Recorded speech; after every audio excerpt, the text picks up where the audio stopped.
G'day, it's Coach Pete from Ascension. This Whiteboard Wednesday, we're going to discuss progressive overload. Now, in the past, we've talked about general adaptation syndrome and supercompensation, and they're a really good lead-in to progressive overload. Just a reminder about general adaptation syndrome and supercompensation. Basically, you apply a training stress to your body, its performance or fitness declines, returns to baseline, and then improves above the baseline level. We're now better at what we've just done. If we apply this in a simple case, we just find a training session that works and keep repeating it. In reality, doing the same thing, the same load, the same intensity over and over again will not lead to an improvement in performance. And this is where progressive overload comes in. Progressive overload was proposed by a doctor by the name of Delorme, who worked a lot with rehabilitation of soldiers during World War II. It applies not just to rehabilitation, but to improving performance to higher levels as well. The general concept of progressive overload is pretty much this. You need to continue to increase the amount of stress to your body in order to elicit a positive adaptation to training. What this means is you cannot just do the same session over and over again and continue to expect improvements in your performance. You need to increase the stress. There's two really simple ways to increase training stress. You increase the volume, you increase the intensity. So if we look at a circumstance where we're applying training stress too infrequently, or if we're applying not enough training stress. And what we'll see is a slight improvement, a decline back, a slight improvement, a decline back, and a slight improvement. In reality, we're not making any long-term improvements. We're just fluctuating in a set range. Moving on, if we apply a stress that's too frequent or it's too intense, we're going to see a decline in performance. Our body hasn't had time to fully adapt or recover in order to improve. This is what happens when we start to see examples of overreaching or overtraining. We're either training too much or we're training too frequently and we're not getting a positive adaptation. What we're aiming for, however, is just enough training.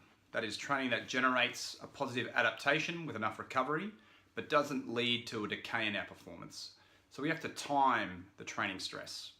Then over time, we have to increase the amount of stress applied to our body in order to get that positive adaptation. We can't just hit the same weight, we can't run the same distance or run at the same pace.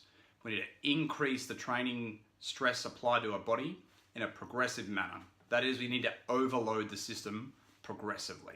Some key takeaways with progressive overload. Firstly, simplicity is key.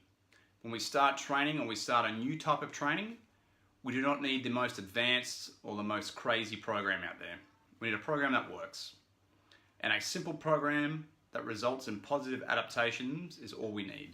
The second key takeaway is we need to build tolerance to training stress before we introduce larger and larger amounts of stress. It's the common mistake with beginners or people that are starting out or people that just don't make any advancement or make any gains in training.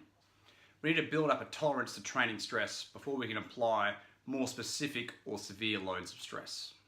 Classic example is one of my lifters, Jackson. Jackson competed in powerlifting last year, and the end of last year, he wanted to make a change from powerlifting to weightlifting. So now, as a weightlifter, he isn't used to or adjusted to weightlifting style training.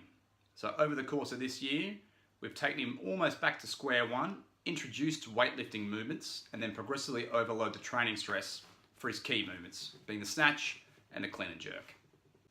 Now, over the period of 9 months, he's gone from snatching about 30 or 40 kilograms up to snatching 85 kilograms, and that number's slowly going up.